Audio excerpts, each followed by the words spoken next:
Welcome, everyone. There's still quite a few seats in here, so come on in. We're going to go ahead and get this session started. We have a packed full agenda for this session, so I'm going to try and keep my comments brief.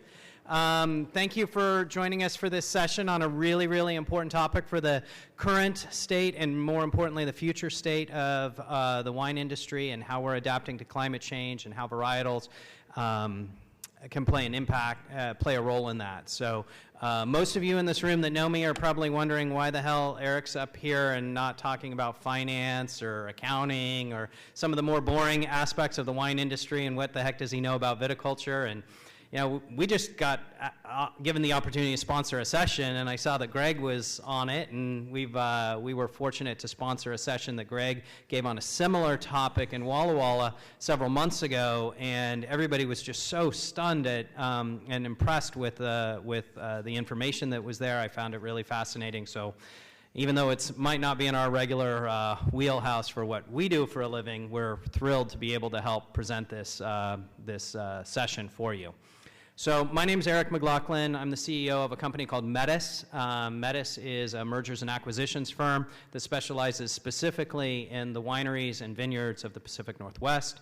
We have a team here based in Portland and the Willamette Valley, Seattle, and in Eastern Washington and Walla Walla. So if anybody needs those services, buy or sell side, or even just trying to figure out what their future is, please go ahead and give me a call.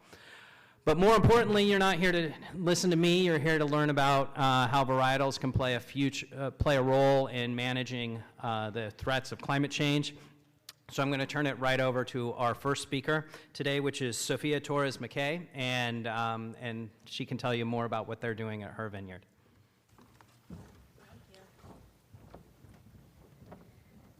Hello, good morning, everybody. I'm Sophia Torres. I'm co-owner of Cramoisi Vineyard, located in the Dundee Hills, but I'm not here talking about my vineyard. I'm talking about IVOY. That is a new nonprofit organization that means Asociación Hispana de la Industria del Vino en Oregon y Comunidad. IVOY actually is a slang in Spanish that we use to call people or telling people like IVOY means I'll be there. In Spanish, and if you get closer to your vineyard stewards or your vineyard workers, you're going to hear that word a lot. So that's why the name came. I think it was a good name to name this organization. So I'm going to go pretty fast because I have only 5 minutes, and I really want you guys to get to know what is IVOY. This idea came up with in 2012. We started planting my vineyard. And then in 2017, I stopped working for my corporate business in the software industry, and I decided just to be a full-time in my own family business. And when I was working very close with all the vineyard stewards, I realized that they were still feeling a little bit isolated from the industry, when I thought they were like, or I think, and everybody I think can agree, they're the foundation of what we are right now. But they don't feel that way. They feel that there's not too much recognition. But they're in the vineyards. They're the ones that help us to grow the wine that we have in the industry. So when I see a bottle of wine, I see a story of love, a story of dedication, a story of hard work and respect, because they respect our land. Even that they feel a little bit isolated still, they respect our land, and they're so happy working for us in the vineyard. So the idea started coming with that. I started talking to Jesus Guillen, that he passed away a year and a half ago, and Miguel Lopez, and we are the three founders of IVOY.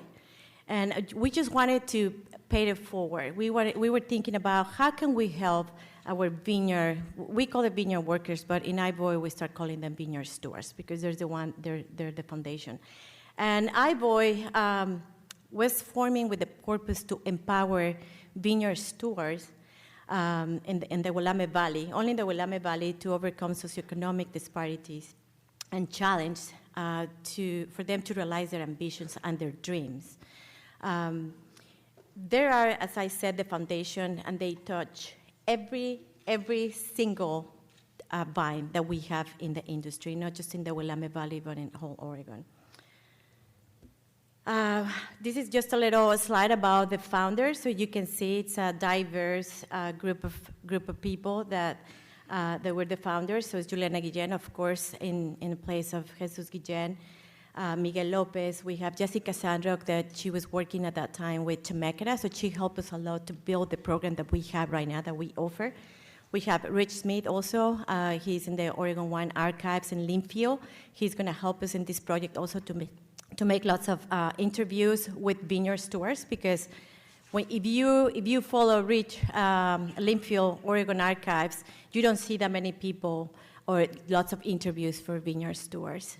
So now we're going to start working on that with him, and he's going to help us with that. So he's part of our organization as well. Carly Tell from Arbine Company, Diana Ornelas from Winderly, Sam Para and from Para Wines, and Heidi Moore from Country Financial. So what are the iBoys? So lots of people, they're asking me, but what is iBoy? So iBoy is a program that is dedicated for vineyard stewards in the Willamette Valley. And our goals is not just to give them education, but also it's a little bit more profound and more deep.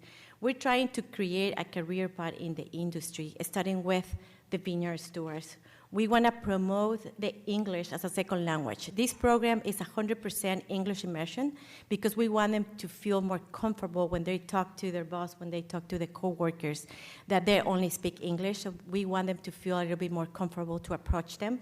And it would be great that everybody started speaking English also, not just in other positions in the vineyard, but also starting in the vineyard, but also in the winemaking and other parts of the industry. We want to create a little bit more diverse community, a more inclusive community. We always talk about, we want to be more diverse, we want to be more inclusive. Where are they in the industry? We see them a lot in the vineyards, but we don't see them in other positions in the industry. There are few of us Latinos that we have the privilege to not just to work in the vineyard, but also to have and to collaborate in other positions in the wine industry. So we're going to try to attract more students to continue their education. We're going to collaborate with the industry. So all of you, I heard lots of people that are supporting this program. So we need that collaboration from you. You guys are the ones that have these people. You are the ones that work with the vineyard stewards. They work for us. So just bring them to this program. There's going to be also, we want to bring more generations into this industry. You heard in the other general session that the labor is going down. So we need to promote other generations to come in the industry. We also heard about quality, a lot of the word quality in the wine. So this program is going to help. So who's growing our grapes in the valley? They're growing the grapes in the valley. If we get closer to them, if we teach them the whys, the hows, the whats, they're going to understand why our decisions are coming from. But we need to get close to them. So we want to not just to get close to them, but that's going to increase the quality of the grapes, and that, of course, is going to increase the quality of the wines in Oregon. And, of course, we want to enrich our community. When we improve our lives, we always try to do better in our lives. So why not to encourage them to do better in their lives and try to improve their lifestyle as well. So those are our goals. Right now, the iVoy program started in January 15. We have 11 students for this 2020. These students come from different wineries. We have big supporters. We have the Ponce's. They send in a student. We have Highland. We have Montenor. We have Dobbs. We have Results Partners. All of them, they believe about this, and I know you guys believe about this program. And they send their people to learn about this program that they think is it's wonderful. They think is going to be very good for the industry. As I mentioned before, it's an English immersion training. It's not like a master. It's not like a certification that they're going to get. It's just it's a non-profit. It's a non-credit program, but we're trying to teach them what happens in the whole industry in 20 weeks, 2 terms, 10 weeks each, and we try to teach them what happens in the vineyard, what happens in the wine making, what happens to sell a bottle of wine. So we want to show them the whole picture of what happened in the industry so they get more involved and they learn about what it takes to grow a grape and what the grape is going to transform into this delicious wine that we make in Oregon. So they're going to go through all those stages in the industry in these 20 weeks, and I think they're very excited. And then this program is also very unique because when they go to school, we're going to pay the wages that they're losing for that day going to school. So it's completely funded by iVoy. And of course, we're going to get the collaboration from the industry we're going to do several events to fund and to raise that money. And the students will contribute also. So to get the commitment from the students, they're going to take out of their pocket $300 to go and to take this training. We have actually one of the students here, I think Marco, are you here? Marco is over there. So Marco is one of our first students for this program. A big applause.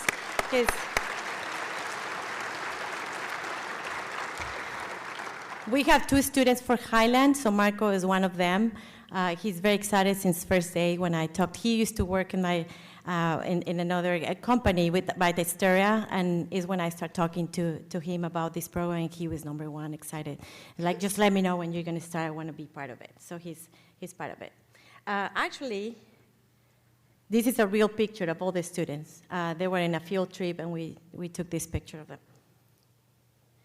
How can you help? Well, I would like you guys to help us to follow our Instagram, our Facebook, join us in our fundraising events. We're going to have several fundraising events. We're going to have one that is going to be super fun. It's a golf tournament that all of you can be sponsors of one of the holes in the tournament, and we're going to try to make it super fun for you guys to participate and for us to raise the funds. We're going to have a website. It's in the works right now, and remember that the vineyard stewards, they touch every single vine in our place, so they deserve this opportunity. I would like to take this moment to say thank you to ERAD Family Foundation because they fund all the students that we have right now, not just the program, but also the wages, the salaries.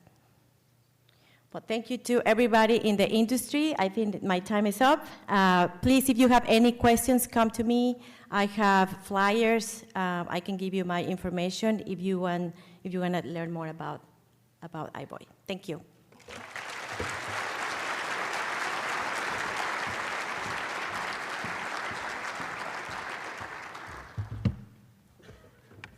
Good morning, everyone. Thank you for being here. My name is Claire Giroux. I am the assistant winemaker and grower liaison at Brooks Winery. This is the Tuesday morning joint enology and viticulture session, farming and making alternative varieties in a changing climate and maturing marketplace. In July of last year, growers in Bordeaux voted to allow 7 later ripening varieties from Spain, Portugal, and southern France to be planted and included in Bordeaux blends as an attempt to combat climate change. Around the world, growers and winemakers are looking towards varietal diversity as a way to adapt to the changing climate. But what does this mean specifically for Oregon, and how can we prepare our businesses and industry to adapt to this change? On our panel this morning, we will share some insights and help us examine these questions among others. First, we will hear from Dr. Greg Jones of the Evanstad Center for Wine Research at Linfield College, and who really needs no introduction in this room. Greg studies climate structure and suitability for viticulture and how climate variability and change influence grapevine growth, wine production, and quality. Greg will speak on the state of the climate, observations and concerns related to the industry, and future changes and adaptive responses. Following Greg, we will hear from Brian Gruber, winemaker and owner of Barrel 42 Custom Winecraft and Quaddy North Vineyard in Southern Oregon. Brian makes wine for more than a dozen clients and is involved in all aspects of the business, including vineyard development, farming, wine production, and business management. Brian will talk about assessing site and market potential for including new varietal alternatives, winemaking challenges and opportunities to consider, assessing best options for incorporating new grape varieties into your vineyards and wine offerings. We will also hear from Scott Zapataki. Scott is the Vice President of Wine Growing at the Eola Springs Vineyard and Chehala Mountain Willamette Valley. Sage River Vineyard in Napa Valley, and also Geodesi Wines, where he's at the helm of vineyard development and wine growing.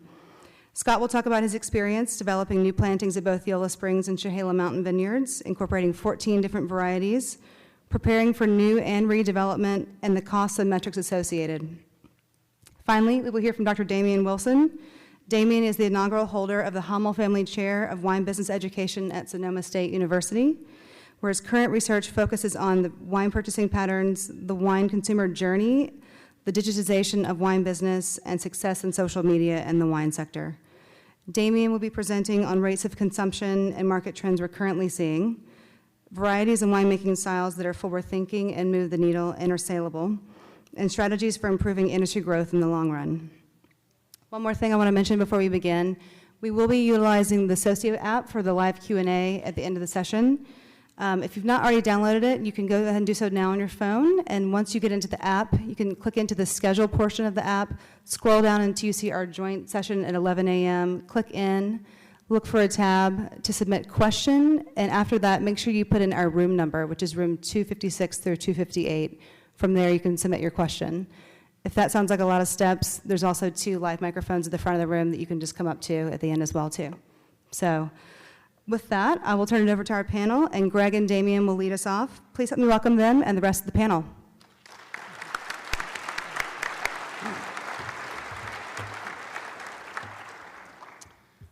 Thank you very much. I wanted to start off by mentioning that Damian and I got together about 3 weeks ago to talk about this session. And we wanted to make a point before we get going on each of our individual contributions that this is a complex issue. It affects the entire value chain of this industry and multiple other aspects of society.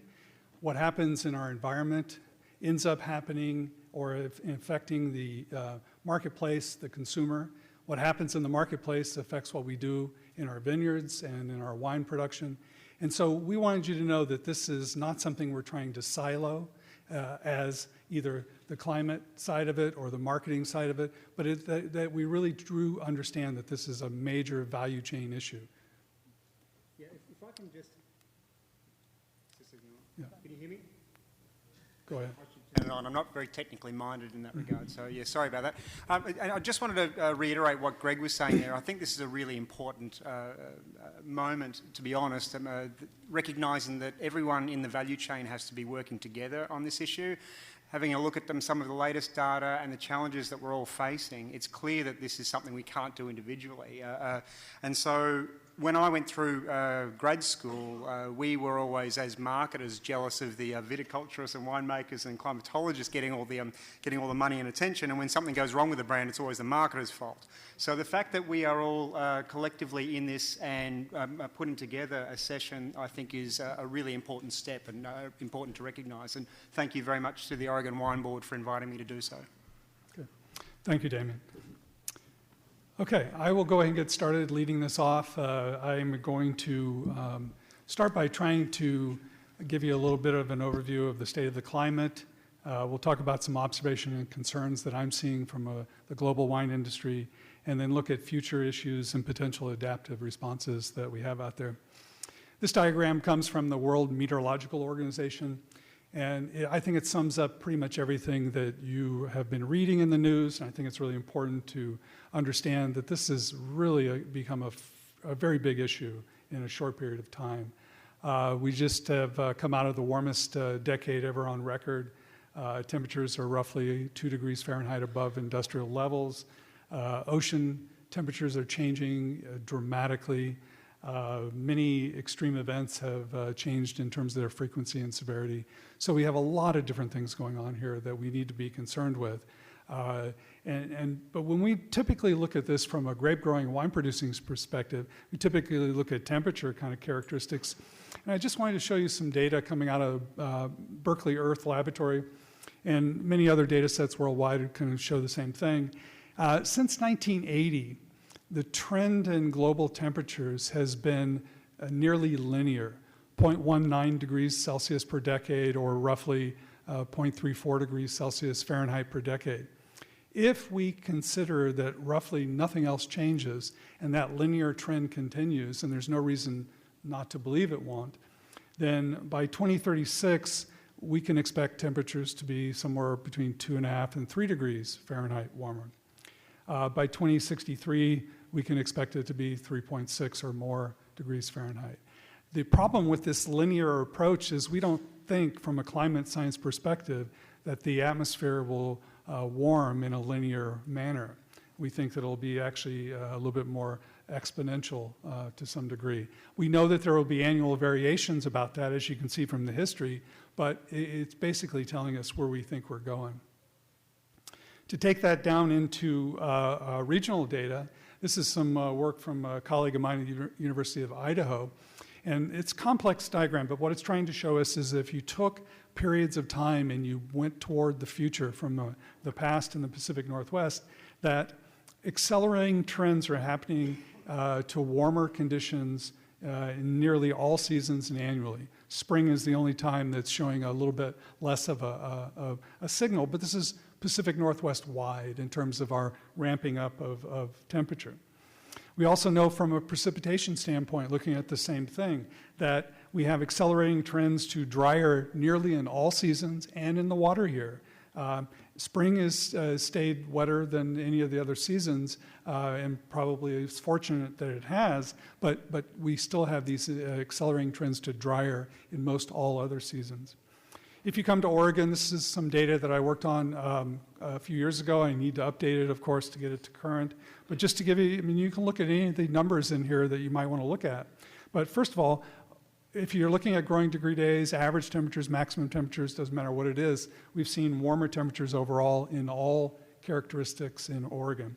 Oh, by the way, this is for 15 locations within wine regions in Oregon. We also know that cold events have declined in frequency and severity, and we've seen changes in frost timing. We also know that in the state, we've seen variable precipitation characteristics around the state. There are a few trends in a few places and a few seasons, but in general, it's pretty much variable.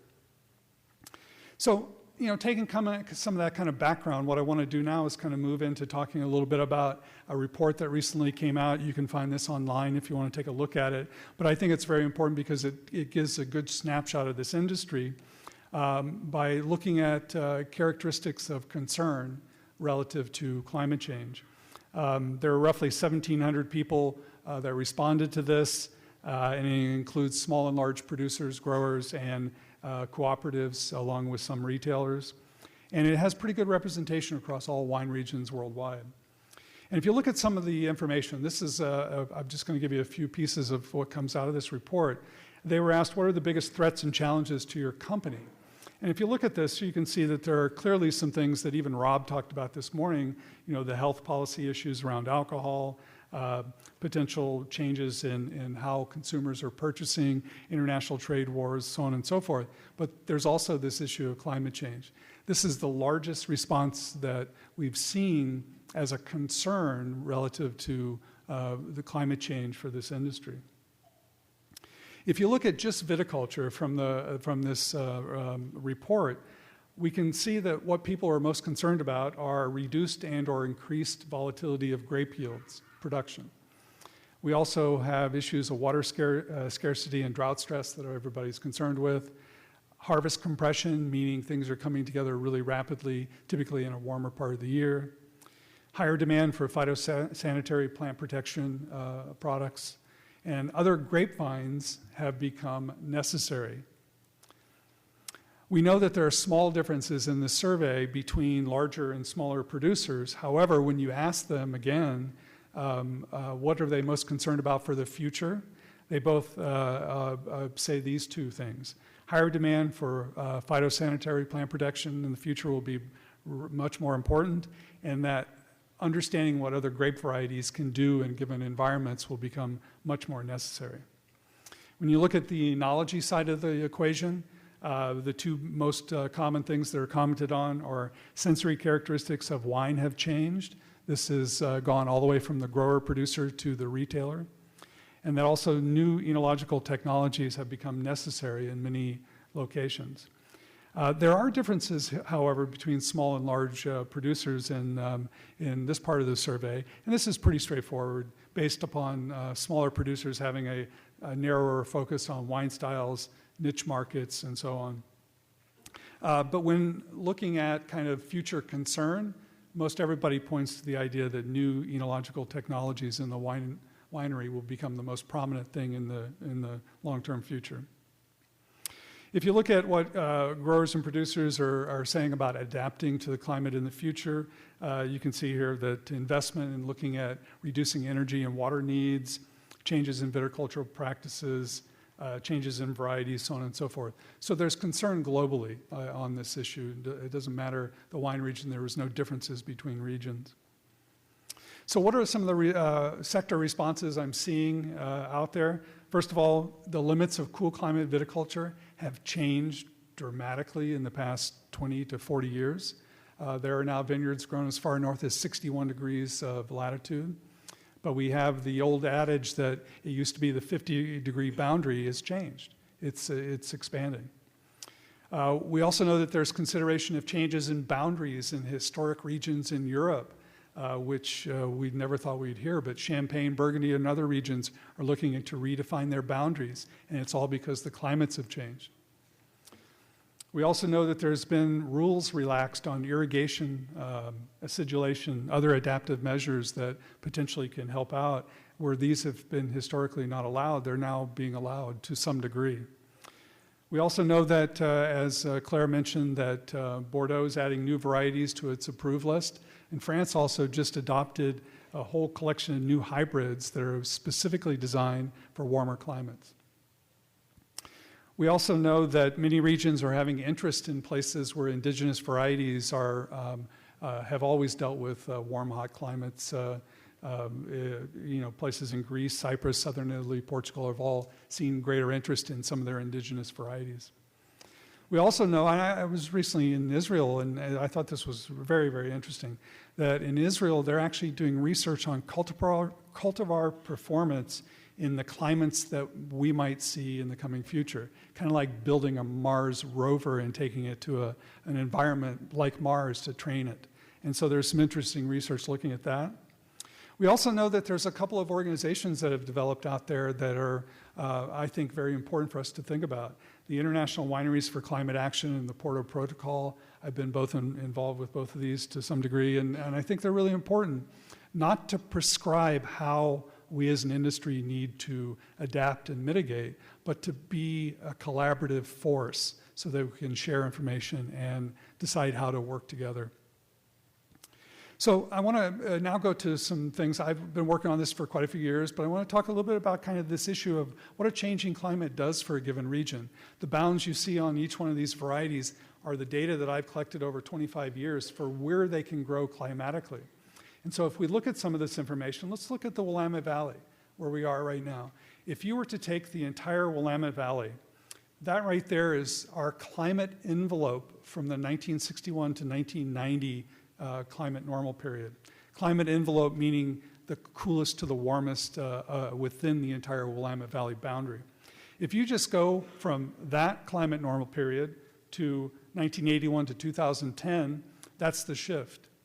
If you go to what's going to be coming out in the next couple of years, 1991 to 2020, that's what I'm estimating it to be.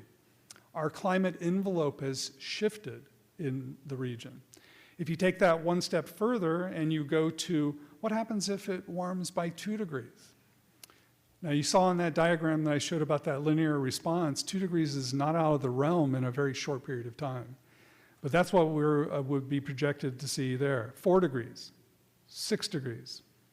These are all saying, given what we know today, these are the kind of environments we would likely end up being growing grapes in. Now, each one of those varietal bars hasn't shifted. We can shift those if we adapt and do the right things with the variety and how we grow them. But given what we know today, it puts us way out of the realm. And the reason that that's important is that most of our conservative projections is pointing to somewhere between 2 and 6 degrees of Fahrenheit warming by 2040 to 2060. So to put that into some perspective, just to kind of, again, tie this all together, this is what we've seen globally, 1.8 to 3.4 degrees Fahrenheit in the past 40 to 50 years. We also know that weather and climate variability has also increased in most regions. We also know that from data, metadata analysis that I've done around the world, that grapevines are responding with earlier phenology, somewhere between 4 and 8 days per 1 degree Fahrenheit of warming. We also know that if we look at climate modeling for the future, for the short term, at least by 2050, that 3 to 5 degrees Fahrenheit is pretty much the best estimate that we have out there right now. And that kind of warming would additionally shift phenology by 7 to 21 days. We also know that increasing climate variability is highly likely in an increasing atmospheric warming. For the Pacific Northwest, we're projected in general to see wetter winters, but decline in snowpacks, meaning we're going to have more precipitation during the winter, but less snow. And we're also supposed to see drier summers. We're also projected to see heat extremes increase and greater drought frequency. What I think are the challenges that are out there are many, of course. Changes in ripening characteristics and wine styles, water resource issues that clearly are going to impact some more than others, long-term varietal suitability for given locations and regions, and then how we go about increasing our adaptive capacity and looking to reduce vulnerability in this industry. And I think that there are a lot of things that we can do. I've got a few things here that I'm seeing other regions doing, and I think it's something we need to kind of collectively think about. One is we need to realize the large genetic potential that we have for adaptation. There's some recent research out of Cornell I think is really important that has taken the whole DNA kind of understanding, sequencing kind of framework to, instead of trying to breed plants and understanding, do we have it right here, and it take years to do, we can now do it in the order of months and weeks. So understanding some of that genetic potential is really important. But also realizing our landscape potential. Planting, you know, if climate's warm, planting on a south-facing slope may not be the best thing to do. We need to really think about what landscapes give us in terms of overall adaptation. We also need to develop increasing regenerative agricultural approaches, and I think there's a great conversation going on around this right now, and I think it's only going to grow. Looking at optimizing how we manage our training systems, canopy geometry, all kinds of other aspects of vineyard management need to be looked at. I think we still need to learn quite a bit about how a scion and a rootstock interact and how they interact with a region's soils and climates to be able to have the best and most viable kind of plant system we can operate with. I also think we need to understand water use efficiency better. There's a lot of good research going on out there, but we really need to dial this in even more. And after studying issues of climate potential for varieties for 25 years now, I can tell you we don't know very much. Especially we don't know very much how different varieties in different places in the world perform in our climates. Our climates are different than those in the old world. We need to look at these more critically so that we can better understand how they will perform here in the future. So, thank you very much.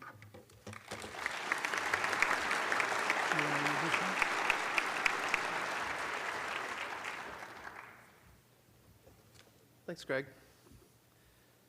So I'm Brian Gruber. I am the winemaker with Quaddy North Winery. Hopefully most of you know who that is. I'm also a winemaker with Barrel 42 Custom Winecraft. And other than a few of you out here, I'm guessing most of you don't know who we are. But we're a small, hands-on, custom crush winery making wine for about 20 clients in Southern Oregon, sizes ranging from 1 to 100 tons. Also a vineyard owner. I have a small vineyard called Swallow Hill Vineyard where I'm growing Rhone varietals in the hills outside of Ashland. In Southern Oregon, where we are, I'd say that our specialty is variety. I know that sounds a little funny, right? That you specialize in a whole lot of things, but that is a big piece of who we are. We have so many microclimates, terroirs, soil types, elevations, aspects. There's no one thing that grows best in Southern Oregon. It's very much about matching site to variety, and we spend a lot of our time trying to figure that out. And in our winery, it kind of shows. We're working with 28 alternate varietals that made up more than 80% of what we did in the last year, and that's pretty consistent year after year. working with 25, 30, 35 different varietals over the course of the season. So why? Why alternate varietals? You know, you heard from Greg. If you weren't already thinking about climate change, you probably should be, looking at where the varietals are going in not that distant of a future. To suit a site well. You may have a site, and there's a lot of opportunities. In Southern Oregon, we spend a lot of time thinking about alternate varietals to match our sites. There is also a whole marketing piece to it. You're going to hear more from Damien on that part of it. Thinking about what does the market need, what does the market want, where are the trends going, and how do you match what you're growing to meet that changing market. And also, at least in part, it should be because maybe different is fun. Growing different things is something that keeps life interesting and keeps work interesting as well. So I have, this is one thought on how to choose alternate varietals, sort of a thought process that I've used. It's not the only answer, and it's not the only order you can go in, but a few thoughts on how to do this. And when I first planted my original vineyard in Virginia, I was in the late 90s, and I met with a man named Dennis Horton. He was one of the original growers in Virginia. And he was famous for growing all kinds of esoteric varietals. I remember learning how to pronounce Arkatseli, which was a Russian grape that he was growing in his big vineyard. And he gave me a piece of advice early on that I think it's stuck with me for a long time. And that was, he said, you know, look, there's a lot of trial and error here. I have torn out more grapes from my vineyard than most people will plant in their life. At the same time, talk to a lot of people, and you can learn, and you can get a good idea what to start with. But recognize that in planting alternate varietals, there is trial and error. See Earl out here in front of me, Earl Jones, and he took me out in his vineyard one day and showed me some of the test plots and trials that he did with alternate varietals and spacing. And it's just a piece of what's going to come. You're going to be spending a lot of time trying to figure it out as you go. But this is one way of looking at it, thinking about the site that you have, the market that you have, and what appeals to you. So starting with your site, I think there's really a couple of big things you can do to think about what alternate varietals would work for you. One is just gather data. These first points are all about getting information. You saw Greg's list of varietals by growing degree days. You can understand that about your vineyard. What's your frost-free season? Which varietals will and won't work? You can look at your elevations. You can test your soil. You can look at your aspects and your winds and think about what will work and what won't work. There's also a big piece here about talking to other people. Like I said, I've talked to quite a few people about what to grow, what to plant, what will work. I had the benefit of my neighbor having a vineyard above me, and he planted, well, he's on 9 different varietals at this point. There was a good chance to see what else is working in my neighborhood. But also there's consultants out there that can help if you don't happen to have a neighbor that's already kind of paved the way for you. So a lot of opportunities to gather data, talk to people, get information, and think about it. And from that, hopefully you can come up with a list of things that might work on your site. You think about the list, it's pretty long. In thinking about my site, you know, there were dozens of things that were possibilities. But at least I had a lot of ideas based on that and what might grow. Second piece is marketing. And I'm not going to talk about this much because that's Damien's piece. But you get to think about this as either a grower or a winemaker. Just because it'll grow on your site doesn't necessarily mean it's a good idea. If the market can't support it, you may spend an awful lot of time trying really, really hard to hand sell 50 cases of something year after year after year.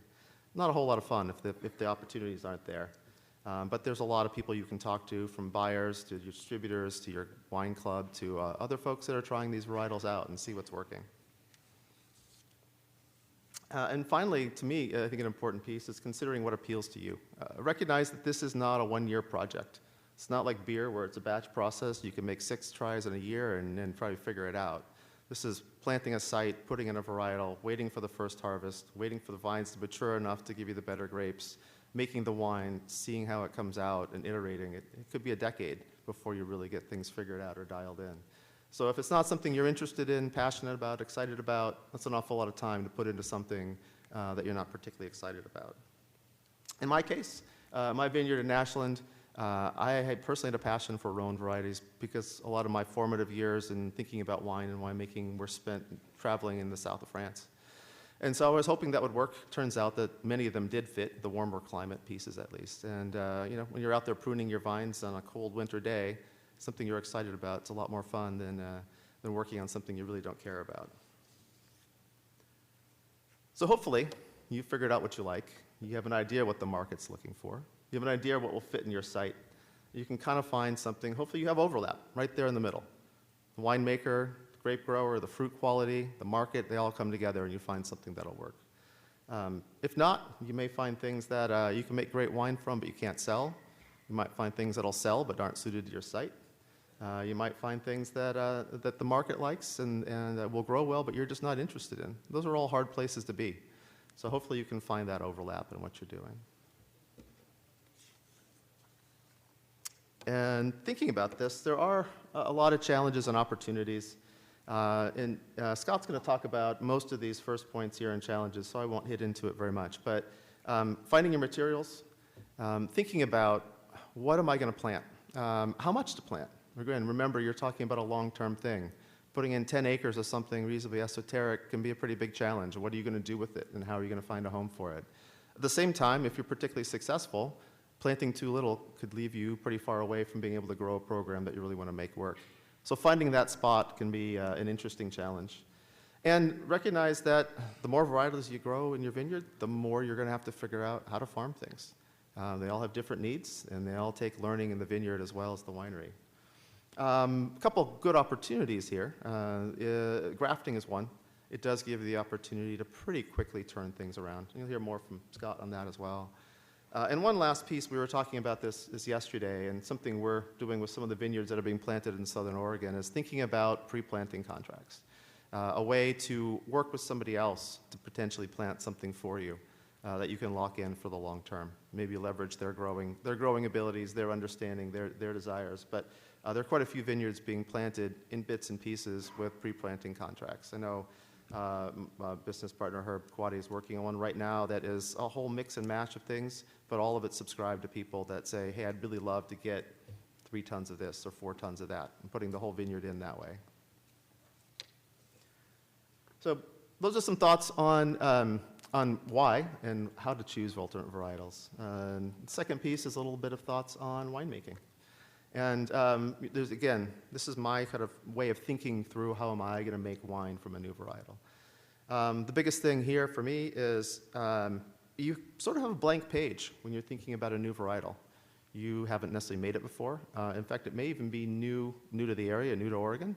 And you get a lot of opportunities to make that. And with that blank page for you, a lot of times we'll start by trying to figure out what style we want. You know, as a winemaker, you've got an awful lot of tools, an awful lot of ways to manipulate, that's not a great word, but manipulate a wine to be what you want it to be.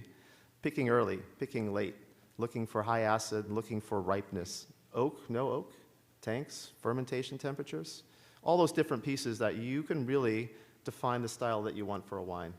So a big piece of this is the research, again, understanding what other people are doing.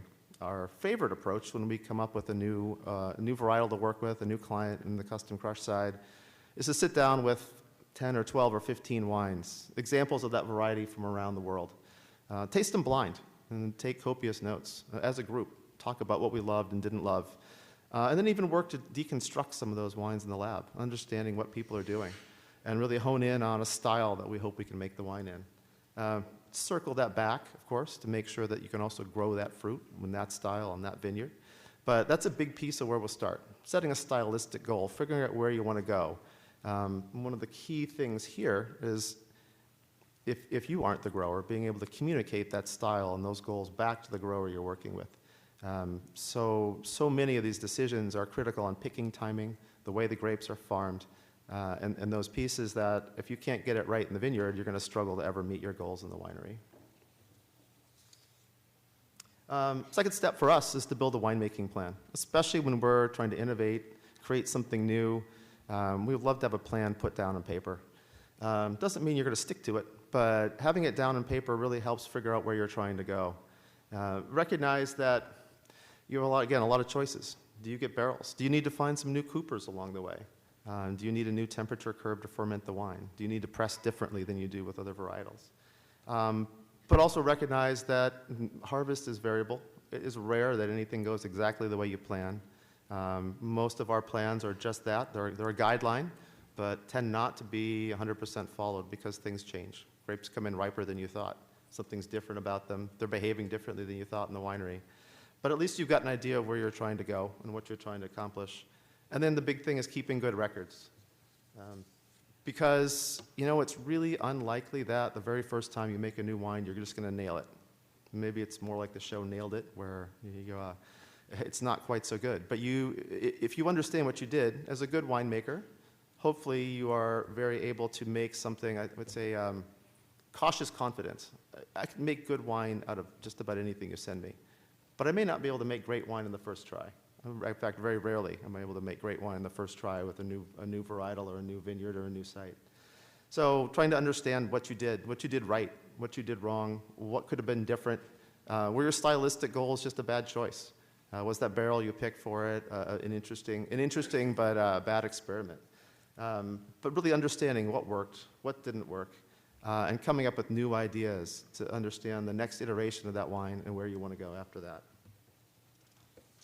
I think a lot of times we'll find that it's not until maybe the third, even the fourth try, that we'll really start to make the wine that we feel most excited about, that we really get it right. Just those little things we need to get it right in the vineyard, get it right in the winery, get everything else put together, and they really start coming together oftentimes in cycle 3 and cycle 4.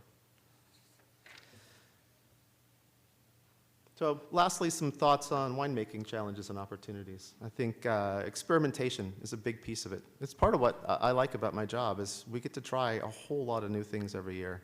It's challenging, but at the same time, it keeps things fun, keeps winemaking interesting. One thing we've also found is the more alternate varietals we try, the more we learn about some of the things we've been doing for a long time. Techniques that work with a new varietal may be something that informs your winemaking on older varietals. Funnily enough, we rarely worked with Chardonnay, and when we really started working with it more, we learned an awful lot more about pressing and press cuts and press cycles, and thought about how do we take that back to the things that we're doing with other varietals. How do we make those cuts differently, and what might we be informed with there? One of my favorite things about having a lot of grapes also in the portfolio is it gives you a whole lot of options in the winery. We don't like to manipulate things. One of our favorite ways to answer problems is to blend. And when you have 7 or 8 or 10 or 20 varietals in a portfolio, it gives you those options. It's common for us to look at a wine that comes in with a high pH and say, what can we put some of in there to co-ferment? It's great to have Grenache in the winery because you can put that in other Rhones and help manage things. We've had times where we had Malbec that was high sugar, low acid. And we had Tannat, which was moderate sugar, high acid. 50-50 combination made one of the best wines we've ever made. And it was one of those sort of spur of the moment, hey, we've got these 2 different varietals. We don't know what to do with them. Neither of them fit the plan because the chemistry doesn't work. Let's improvise. So having those things around are a great opportunity to improvise. We've learned that Grenache Blanc is sort of the secret sauce in white Rhone blends in terms of managing minerality and acidity. And having that in the portfolio, even in a few percent to blend into things, gives us tons of new opportunities. On the challenges side, there will be failures. Hopefully they're not bad failures, but certainly you're not going to hit the mark every time. Like I said about this, it's not beer. It's not a batch process. You can't go through 6 iterations in a year. You may get 1 iteration in your first 6 years. So it's not a quick learning curve. You're going to have to learn new winemaking techniques, variety by variety, temperature curves, barrels, all those pieces. It's a lot of learning. And you become a winemaking generalist, which is a pro and a con. Maybe you don't get to do as much of a deep dive into any one thing and really understand that. But all these different things inform your winemaking ability and change that as well.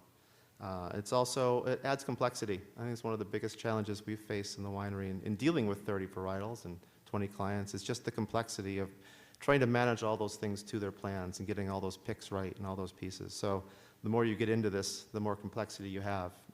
Sort of both sides of that coin, right? You get more opportunities with all these varietals, you have more complexity. It's a challenge. And with that, that's the end of my presentation. I am going to pass it off to Scott to talk more about the grape growing side specifically.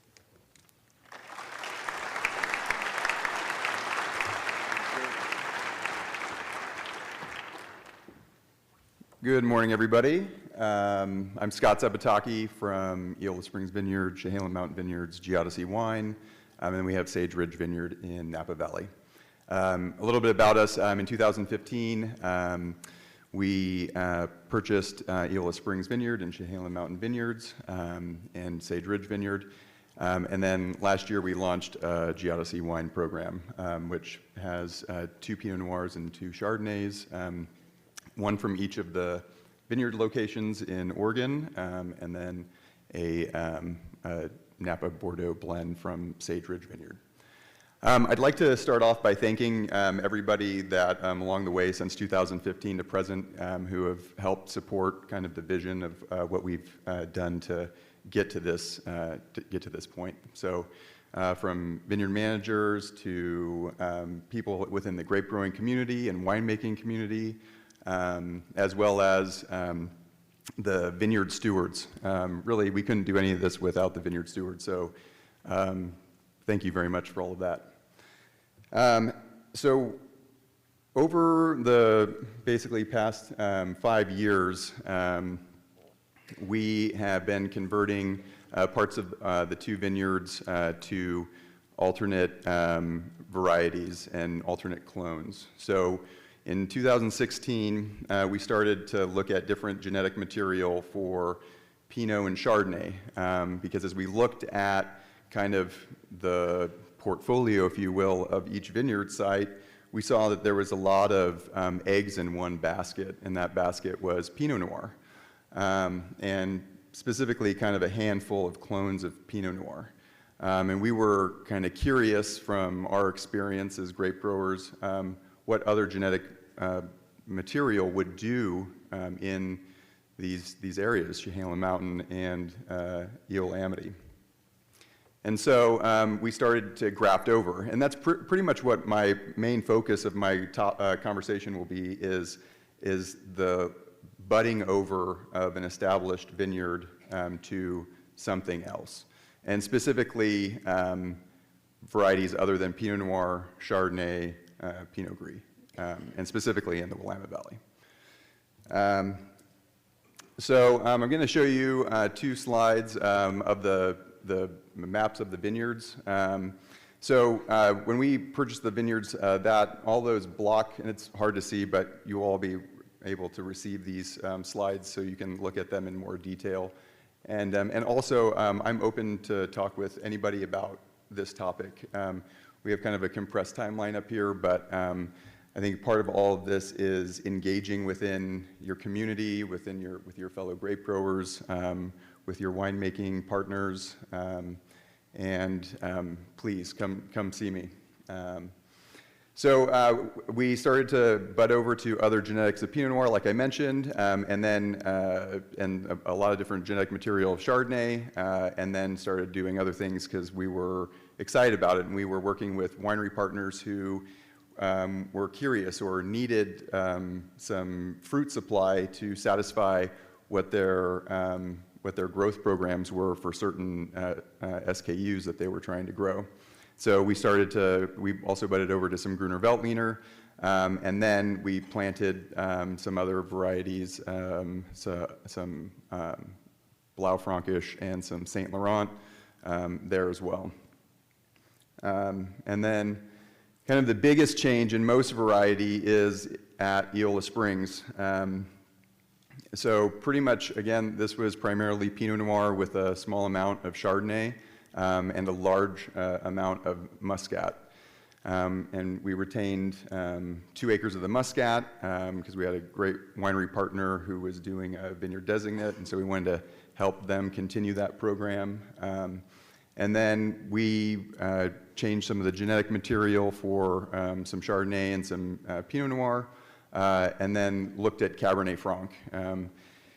And I have the benefit of having a diverse education in the wine industry, coming in as in production, and then spending a bit of time in San Francisco, going down the route of the master sommelier, and then deciding I wanted to get back into production and get specifically into grape growing.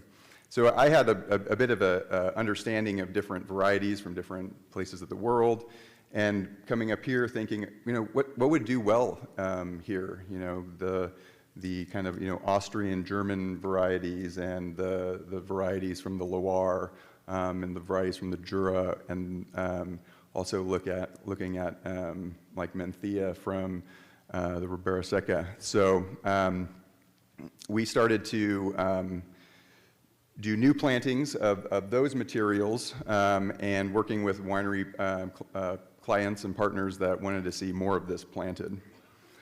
So you'll see here we have roughly about 14 different varieties that we have planted. Cabernet, a couple different clones of Cabernet Franc, a couple different clones of Gamay, Trousseau Noir, a couple different clones of Menthea, and then a whole host of different clones of Pinot Noir and Chardonnay. Preparation. So I'm going to take a little water break.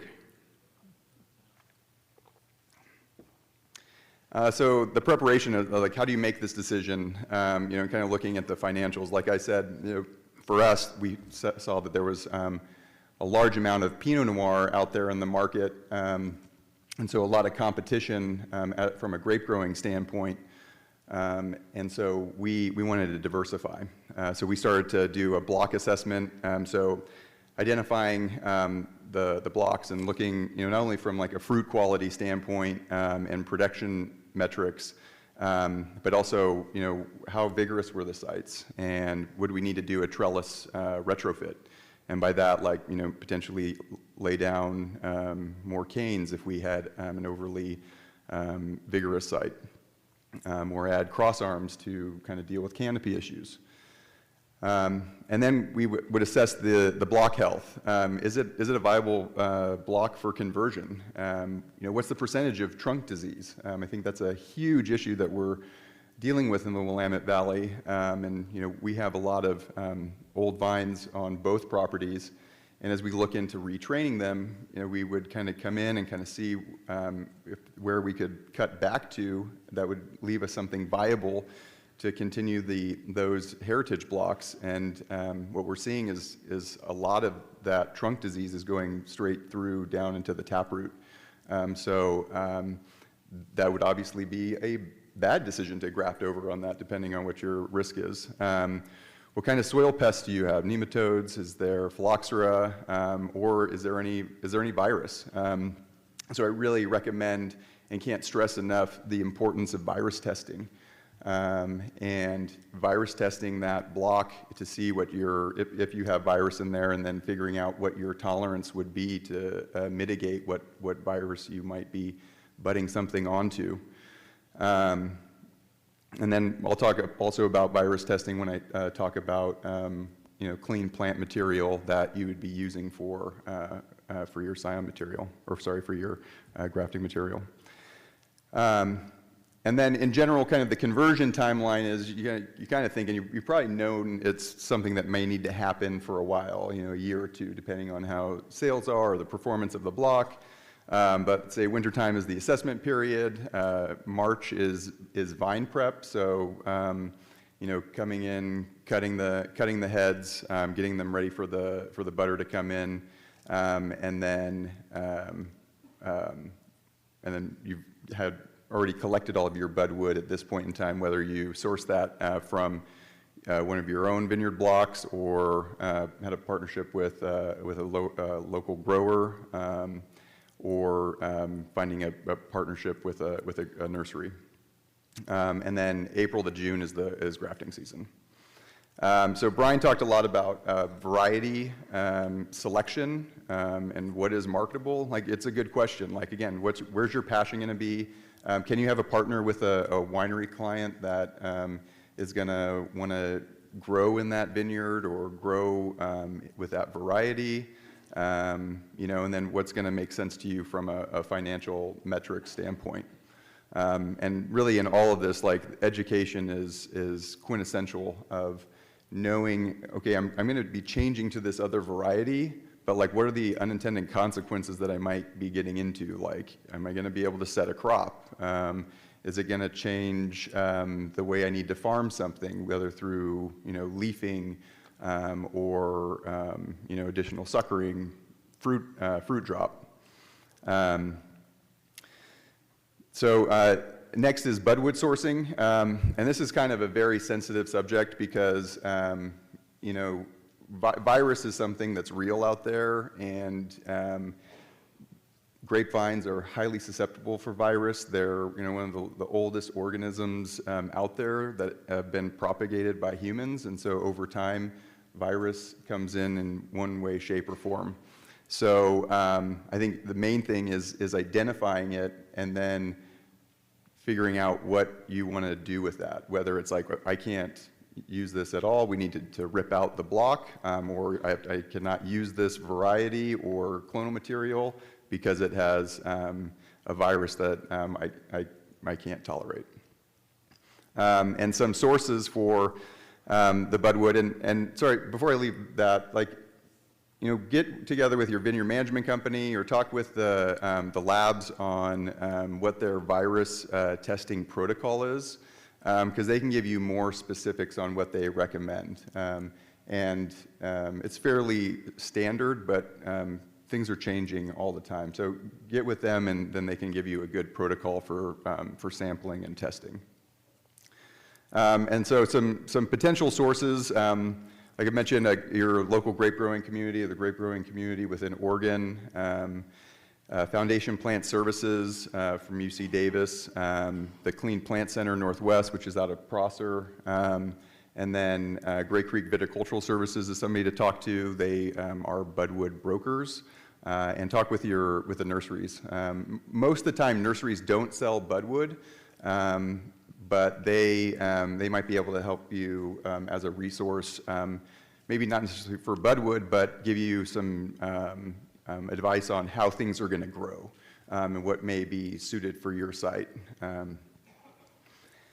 And I talked a little bit about virus testing, and then vet your grafter. This is like the most important thing here. Make sure your grafter has a good reputation, and because if they don't do a good job, then you're out not only 1 year, but 2 years, and potentially more, depending on how far down you have to cut your vines down to bud over the material.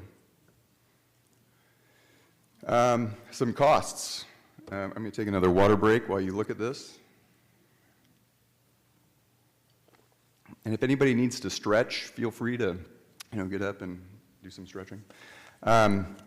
So costs per vine, these are estimates. And I talked with a lot of vineyard management companies before putting this together. I've got what our own metrics are, but I didn't want to put something up here that all the vineyard management companies come and are knocking on my door and being like, I've got all these people that are saying that we can do this for this price.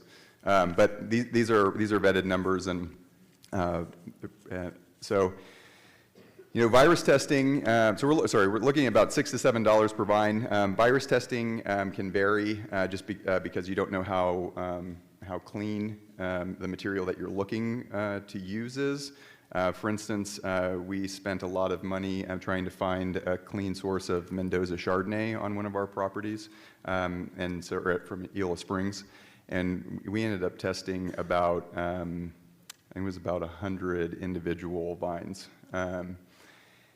And so it can vary depending on how your situation. And then your budwood cost varies depending, again, if you're collecting it from your own site or if you're going to have to potentially purchase it from somewhere, some certified source.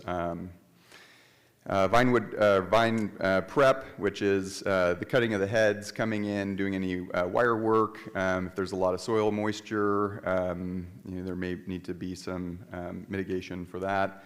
If you're converting from a cordon, not most people are converting from a cordon, but if the cordon is wrapped in the wire, you may have to cut the entire fruit wire and roll that out, which adds cost. And then also the trunk diameter. If you're working with a very large trunk diameter, you may have to take the vines out of the vineyard row instead of being able to mulch them with like a flail mower in row. And then the cost of the field grafter. So a lot of it depends on where the field grafter is coming from, the size of your project. And then if there's other projects that grafting company is working on. And then the cultural cost, cultivation, weed management, sprays, suckering, that kind of stuff, roughs out to about $3 per vine. And obviously a lot of this stuff can change depending on how wide your spacing is and what your vine density is. Other metrics, production timeline. So year one, when you're grafting, you're going to have 0 production unless there's some sort of miracle. But then in year one, afterwards, you'll be seeing about 50 to 75% production, and then 90 to 100%. And then for budwood collection, you kind of want to use a metric of, 2 to 3 times the amount of buds for the plants that you're going to be wanting to bud over, because you need a lot of different potential for sizes to match what your scion is. And then your success rate is about 2 to 10% won't take, and so you have to decide, well, I'm going to come back and have the grafter do that, or train somebody on my staff to graft, or come back and just replant with either grafted vines or rootstock. So some considerations in all of this would be weed management. Before the grafter comes in, you got to take care of all your weeds. And so if you're going to run your cultivator or if you're going to spray, you don't want to be touching that vine, because once that graft happens, it's a very fragile and delicate environment. So you don't want to potentially hit it, because like with a weed knife, it can snap that vine head, and then you would just snap that whole thing off. And then you get into a problem with with the grafter, because the grafter's like, hey, you came in and you smacked up the vines, so I can't guarantee that. Cultivation, since you're going to probably be having anywhere from 2 to 4 canes coming out, you want to maybe slow down the gas coming out of the soil, so leave your cover crop. And then trunk disease tracking. Again, like track to see how much trunk disease is in that block, kind of painting vines so that you can know where to come back, do some mapping. And back to Brian's point, it's all about great record keeping so that you can track the metrics of your vineyard. And if you've got different clones of different varieties, you can see, what's more successful. If you've got, many different clones within a block, so you can go back and know where those clones are, and you can be tracking those. Because a lot of this is, on excitement and passion, and we're going to make amazing wine for sure, but we need to be able to track to see the decisions that we made, because we'll say, well, this one is actually more superior than another. And then kind of my final consideration is building partnerships, because this whole thing is about the partnership between the vineyard and the winery, winemakers and grape growers, and just being really transparent in what your needs are from both sides, so it's not adversarial. Because in the end of the day, we want to make amazing wines from our sites, and ideally have it be profitable for both people. Looking at pre-plant contracts, and look at, if it works for your business model, acreage contracts. And just be having these discussions, and then as the growing season goes through, make sure that the expectations are clear, so that it's something that you're both coming to the table with, and not just be sitting in some silo being like, oh God, that winemaker, or oh God, that grape grower, he's out to get me, or whatever. It's about those synergies and partnerships, and then that way we can create these new markets for these new varieties. So with that, I pass the mic to Damien. Thank you, everybody.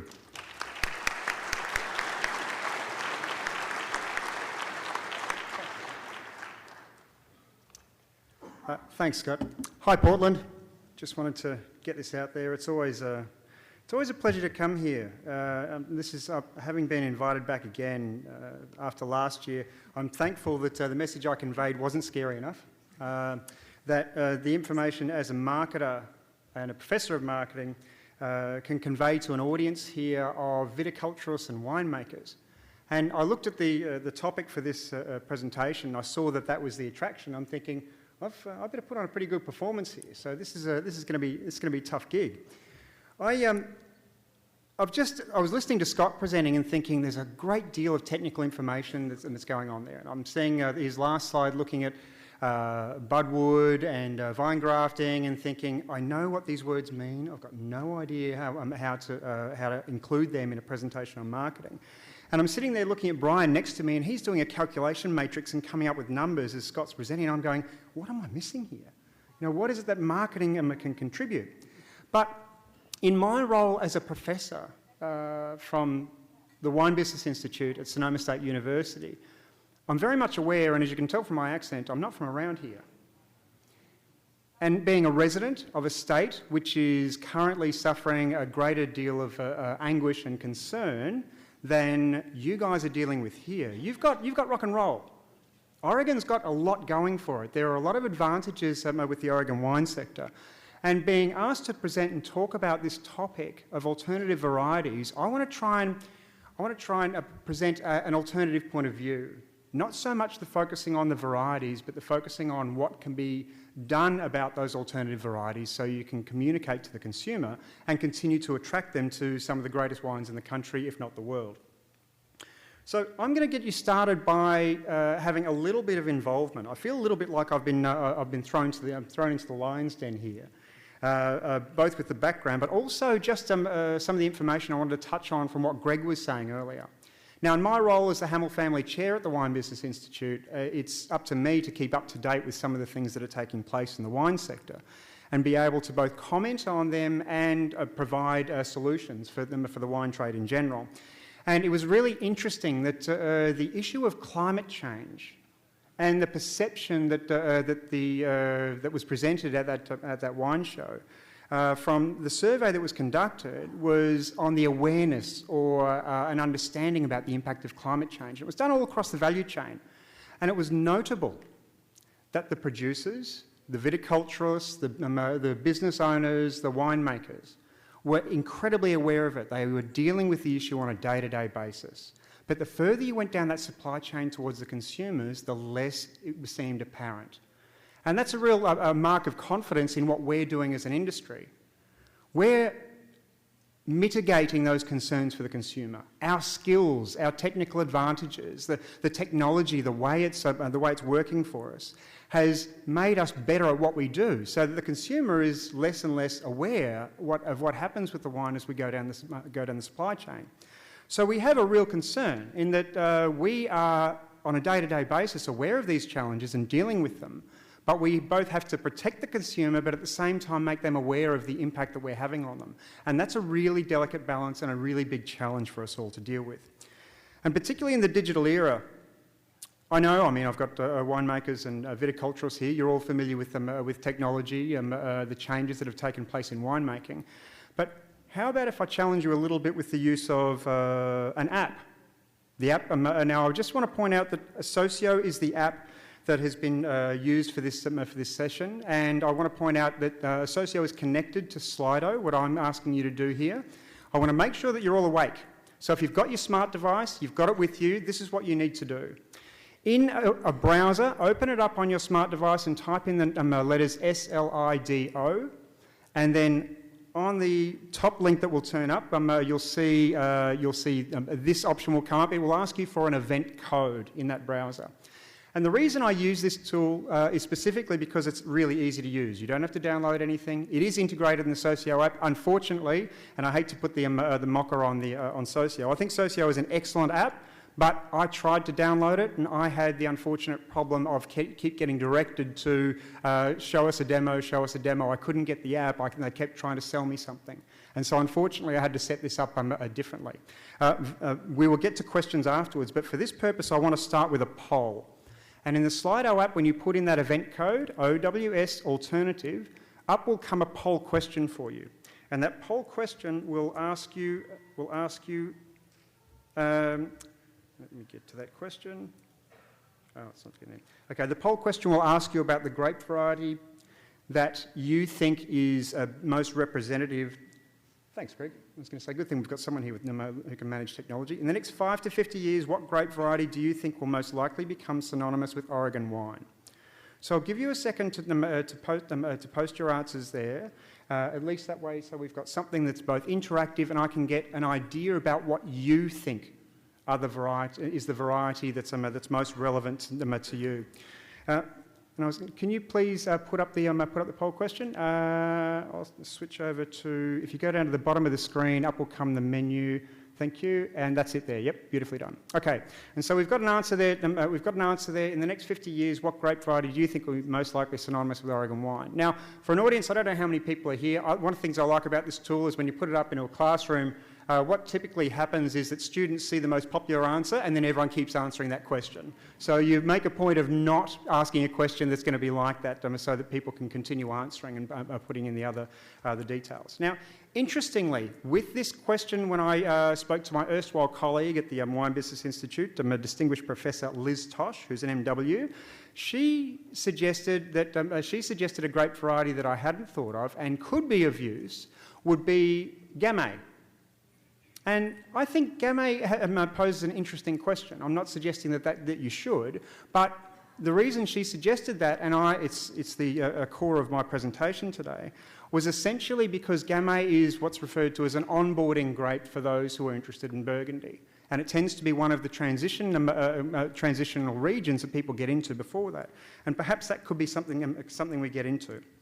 I'll get out of that. Could you swap back to the presentation for me, please? Thank you for your responses. So I'll move back. Can I just swap back to the presentation screen? Thanks very much. Okay, so we've got that response for you. We've gone through the question and we've basically seen that Pinot Noir seems to be what you're attracted with. I want to focus on, I'm the one who's getting the hook in this presentation, being the last one up there and already getting the reminder that I need to get through things quickly. So I'm not going to dwell on anything particular, but I will point out that we recognise that the grape supply is only just beginning. That's a challenge that we're all facing. 2018, as the numbers were presented by the LIV, was providing a huge oversupply of grapes globally. And so essentially that is going to pose us with some short-term issues that we are going to need to be able to deal with. We saw from Rob's presentation this morning that volume went down again last year, even though that value was up.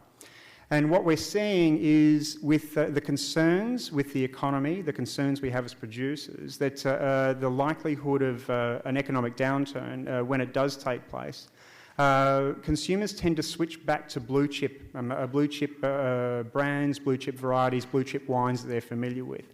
So those who don't have that recognition, and it's one of the concerns I have about trying to branch out into new varieties, don't lose control of and don't lose recognition of your cash cow. And Oregon and Pinot, for example, these two points are synonymous. So just be a little bit wary about killing the golden goose, particularly if we're dealing in a situation of major upheaval in the wine sector. We know that based on generational change, we've got new consumers. We're having trouble attracting millennials into wine. And one of the key points that I'm going to focus on in the next few slides is that we are losing that battle to get new consumers into the category. And a lot of it is because we're focusing on the minutiae and we're looking at the elements at the top of the market and forgetting that we have to onboard people into the segment. That's the challenge that we're facing. And just to reiterate this point, I mean, if you look at these numbers here, this is a truncated slide, but you can see there that we don't have a lot of control in a global sense on wine production. That Manhattan goes up and down a little bit, but basically it's the top level of production. What's concerning for us over the same period is consumption has pretty much flattened out globally. And if you look at those numbers, pretty much since the global financial crisis, if anything, global consumption is trending down. And what's even worse than that is that if you go back to 1980, we were drinking more wine globally in 1980 than we're drinking today. I mean, think about that. That's more than a generation ago. In 1980, the planet was drinking more wine in volume than we're drinking today. Which means that all we've basically done, because we've got almost 3 times as many consumers globally today than we had back in that time, so what we've done is essentially looked at production globally, and instead of having it concentrated in one area, i.e. Western Europe, we've now spread it out across the planet.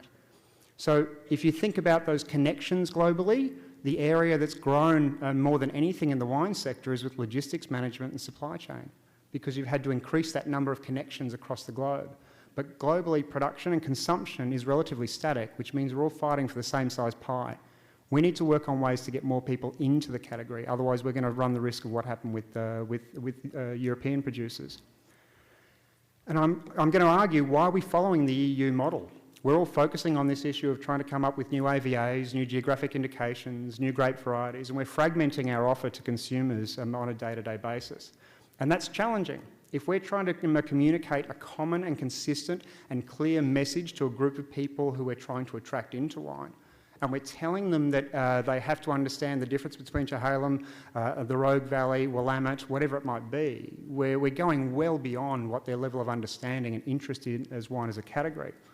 And I just put the numbers up there to look at the difference in France. And in France in 1980, about 25% of all wine being produced in that country could be categorised as an AOC.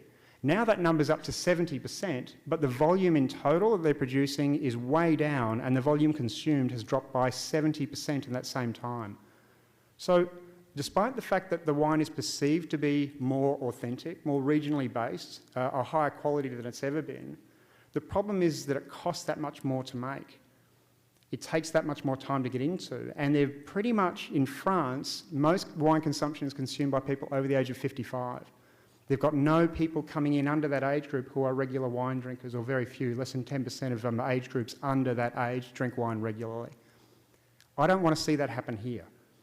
By us all focusing on trying to make the wines that we find that most important, looking at the AVAs that perfectly describe the exact characteristics of the wine, but at the same time alienate us from our potential consumers. So getting that balance right is really challenging for us. So regions are laser focused on this need to recognise this piece of land. Why? Well, that's more about us. And I was going to say that's probably a good opportunity to go to the next question. Let me change that and put the question up. About what percentage of regular wine drinkers in the US recall Oregon's best known AVA without prompting? So what number do you think that would be? I was going to say the first answer's in there. Let's see what we've got there. We've got a few audience on getting to this question. And this is an interesting question because it's what we it's one of the things that we've researched at length at the Wine Business Institute, because it's an important question for wine producers around the world. It's not just here. It's based on the European model. It's also in Australia. It's in a number of different places. And we've got a lot of responses there. The correct answer is actually the one that's the most popular up there. It is less than 10%.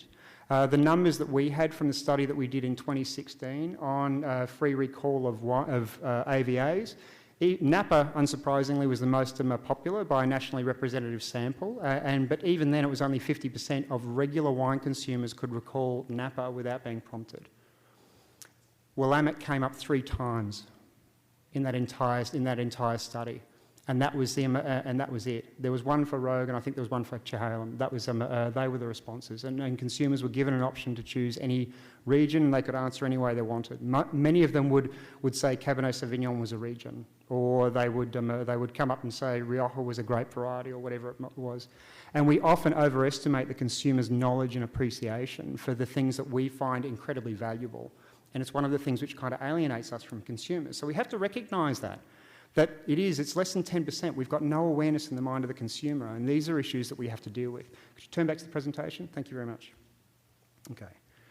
So it's not an AVA focus that attracts new consumers. Consumers start by thinking about wine as a beverage, and then it's an alcoholic beverage, and then it's a red or white beverage, and then it's sweet or dry, sparkling or still. And if they consume it frequently enough, repeatedly enough, and enjoy the experience enough, they start to learn about things called grape varieties. And I use this example because I think it illustrates things really carefully. We often overlook how simple it is consumers look at wine as a category. My father has been drinking wine since a long time. And he's been drinking wine frequently, and he asked me relatively recently, as someone who drinks wine almost every day, he said, Damien, Chardonnay, that's a grape variety, right? So someone who's been drinking wine for 50 years, he knew that Chardonnay was a type of wine he could purchase, but he had no idea that Chardonnay represented the grape variety used to make the wine. And that is what we would consider a very, very basic tenet of our industry. So recognising that consumers go through that varietal stage before they even get to regionality and before they even think about things such as AVAs. There are so many steps of knowledge, awareness and interest in wine before the consumer even gets to that stage that it makes it really difficult for us. So the 2 most important criteria that effectively lead to wine sales are awareness of mind and availability at the point of sale. They're the two things that we have to focus on. So messages that communicate those points have to be the starting point. And without that awareness of mind, that availability at point of sale just becomes random chance. And if your wine is one of 2,000 that's in a supermarket aisle that the consumer's looking at, do you really want your wine to be a 1 in 2,000 chance of being selected compared to everything else? You'd want to be doing anything you could to improve the chance of your wine being selected. So the challenge is, how do you grow your market in the long term? What sort of things can you do? And I'll go to the last question now on Slido. If I can get you to move over to the third question. What, if any, packaging alternatives are you considering for your wine in the coming years? And I'll present this particularly to those of you in production. I'm assuming most of you are. You have some sort of control or some sort of outlook on what this question may be.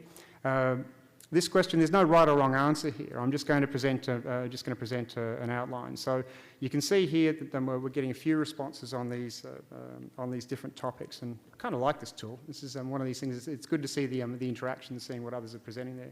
Give you about another 10 seconds. I'll get to drink my water, take my cue from Scott, and get on the water break. I'm almost finished. So, all right. So if you considering alternative packaging options for the coming years is the most popular response, which is great to see that. Not considering any new packaging options at this time, okay, and I mean looking at the number there, so that's about 40 or 45 of you. I was going to say you're welcome to continue answering that question if you wish to, but for the purpose of time, I want to make sure that I both get through this and finish my presentation, because I'm the one who's in the way of us getting on to having questions before going off to lunch, and I've just looked at the time and really can't waste much of it. This slide scared me when I saw it 2 weeks ago when Danny Brager first put it up there. Not so much that slide himself, but this is, bear in mind that alternative packaging is 22% of volume of US off-premise sales. So that's alternatives to the 750 millilitre bottle. That's a huge volume. That's not chicken feed anymore. The cans section, the growth in that category is so big it actually doesn't fit on the scale. Cans last year, at that size there, still looks relatively small, but bear in mind it's volume-wise as big as 3 or 4 litre glass. The can category grew 213% last year. And who do you think's drinking wine in cans? I'll just leave that out there and move on to the next slide. Okay, so which case do you follow? Do you follow and do we focus on the model that was put to us by the Europeans, looking, say, for example, at the champagne example? I'm sure Cava producers are really happy that they follow the same production methods and have a similar message to compare their wine to champagne. Doesn't really help their cause as far as getting a price in the market's concerned. The EU focuses on regionality. They've got all prestige, but no volume. So they've got the image and they've got the credibility which we in the new world so avidly envy. We want that recognition for our industries. We want people to regard our wines as being as exclusive as theirs. And I have no argument or objection against that goal, but we can't do it at the expense of losing our future consumers.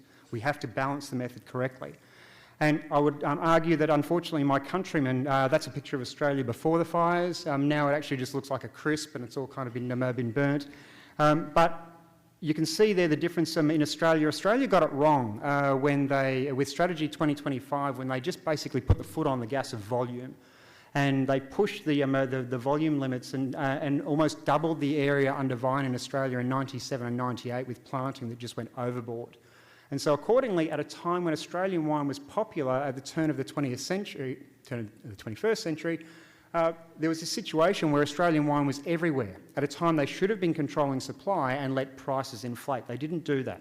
And unfortunately, what happened was they made Shiraz about as popular as an appointment to the oncologist.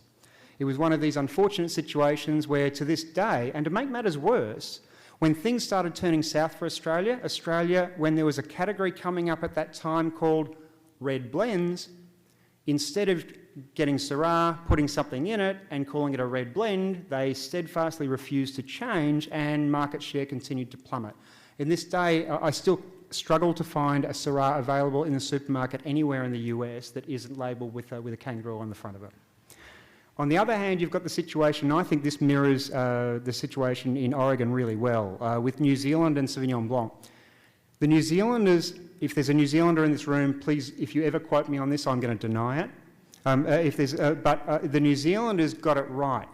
Back in 2005, they were all bored with Sauvignon Blanc because they're dealing with it every day. They're kind of going, oh, Sauvignon Blanc, boring stuff. I don't know about you, but if you've looked at the numbers recently, Sauvignon Blanc's still going absolutely gangbusters here in the local market. So they're about 15 years ahead of what the problem was, and because they're aware of it all the time. I'm hearing here in Oregon that some of you are getting tired of Pinot. The rest of the country loves Oregon Pinot. Don't kill that sacred cow. You know, I mean, make a point of taking advantage of it. Sure, look to the future, consider alternative varieties, but don't lose sight of the fact that Oregon Pinot has a premium attached to it, and it's something that you need to milk for what it's worth. It is your gold mine. It is something which keeps you ahead of the others.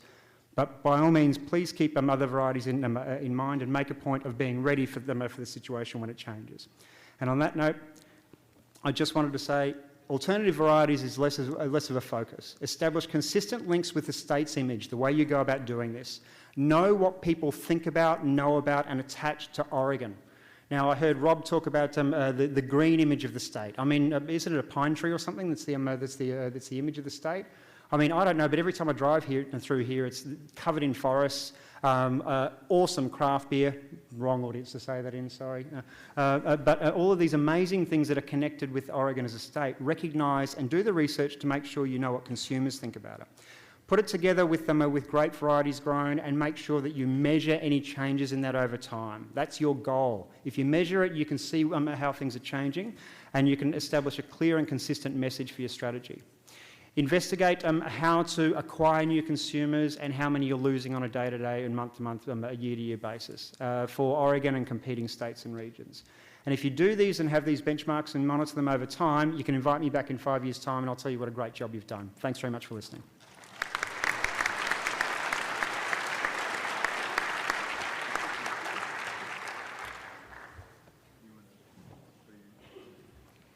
Thank you, everyone, for your patience. We did start about 10 minutes late this morning due to the morning session running over by about 10 minutes.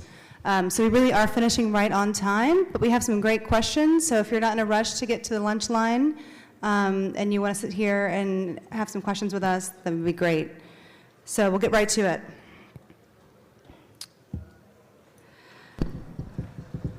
When we talk about adapting viticulture, specifically vineyard soil due to the effects of climate change, what role will regenerative farming play? Greg, I'm going to give that to you.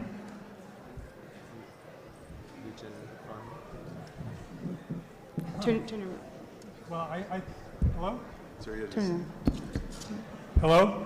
So the comment about regenerative farming, I think in general, is making us more resilient at the farm enterprise level.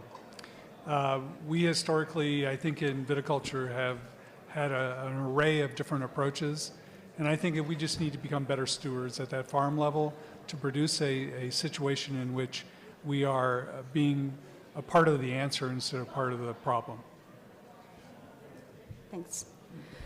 We have time for one more question, but I want to say that if you have questions that go unanswered, we're going to be up here for a few more minutes, so just come on up and we'd love to chat with you after the end of the session. They are holding lunch until we finish the session, so just keep that in mind. Brian or Scott, maybe both of you, can you explain how a pre-planting contract works between landowners, growers, and the buyer? And are there specific ways to structure the terms that might mitigate risk for both parties? Sure. So I guess the concept is basically putting out the terms of how long that winery client would want to sign up for that particular, area that they would be contracting for, and then phasing in over time what you think your what your revenue needs to be, I guess, from the grape grower / landowner. And I guess the grape grower and the landowner can talk that through if they're two different people. And then, really talk, again, this is where the conversation with the potential wine buyer or grape buyer would be, is, what are their expectations? It's definitely a lot of risk, and you don't know what you're going to be able to yield and what your farming costs will be. I mean, you have a general sense because you're farming other things potentially, or you can get that resource from your neighbors if you're, switching from hazelnuts or to grapes. So I think, constructing that in and then talking about kind of, I think, being transparent in what you kind of need your margins to be and trying to grow that over time, whether it's, ideally, I think a good time period is 5 years. And at that 5-year time period, maybe it's like a 5-year contract with an evergreen year. And in that evergreen year, you structure in, language for sitting back down and assessing everything and looking at where you want to go. And it's kind of difficult. In California, we have the grape crush report, so we see what every grape in California, was bought or sold at. And in Oregon, we kind of have that, but we don't really know. I think there's a lot of things that are being taken in-house, and we don't really know what the cost of those things are. So it's hard to kind of tie it to. I always view that report as like the Kelly Blue Book of like the grape industry, because you kind of know what the value of that thing is. So really, and we can talk about it more in detail offline, but that's, I think, in generalities, kind of, I guess, like the approach to go and really kind of have that conversation about expectations and being able to sign that up for a 5-year to 10-year term. Thank you. Do we have any live questions? We have a mic up at the front. If someone wants to come up and have a live question, we can take one more. While you're thinking, I just wanted to add, I'm going to write an article about this. Typically, any of the questions that turn up online that we don't respond to, I'll certainly liaise with our co-presenters and make a point of putting your answers out there. So I'll talk with Claire and OWB to make sure that the information gets out for anyone who doesn't have a question answered. And by all means, if you do wish to, or if we don't cover anything today, feel free to put it in the app to make sure that we do give it a good chance to get answered. Thank you. Yes? I was curious if you ever do the grafting to increase the yield, if that was ever working. I was looking that you were kind of at 50% and then 70 to 90. I was wondering if that ever helped, or if it was all in the rootstock on the growing side. Yeah, I guess there's a couple different factors in that, kind of going with how much horsepower is in the ground. So to increase yields, you may want to, and if you've got enough horsepower in the ground, you'd probably look at some maybe trellis and vine retrofit. So maybe going from like a bilateral cane prune vineyard to maybe looking at a quad cane. So then you would increase your production that way. As far as vigor, have you ever seen that you grafted over and you maybe saw the plant more vigorous after a few years? Well, with the with the cultivar, like we've seen Cabernet Franc, like a little bit, but it's hard for me to say right now because I've got some stuff that have been grafted over on dry farm sites, and so there's been maybe a little bit of a response to that, and then we kind of went into a drought year, and then we're kind of responding from that. So I need a little bit more longitudinal information to kind of make that. So in general, I guess the answer to that question is I haven't seen that. Yeah, so we're going to have to wrap up with that. Brian, do you want to weigh in quickly? I was going to say that we've grafted a lot of things, and I don't think I've ever seen grafting make a plant more vigorous. However, by switching varietal, we switched to varietals that can carry more weight or naturally set more fruit. So we grafted a block of Cabernet Sauvignon that was producing about 3 tons to the acre over to Vermentino, which was very happily producing 8 to 10 tons to the acre. It wasn't because the plant was more vigorous, but that varietal farmed the way we wanted to could carry a lot more fruit. Okay, thank you everyone for sitting through a super long session with us today. Thank you to the panelists, Greg, Damien, Scott, and Brian, and thank you also to Breeze Stock, the Oregon Wine Board, and the entire education committee for the Oregon Wine Symposium for putting together great content each year. Thank you all.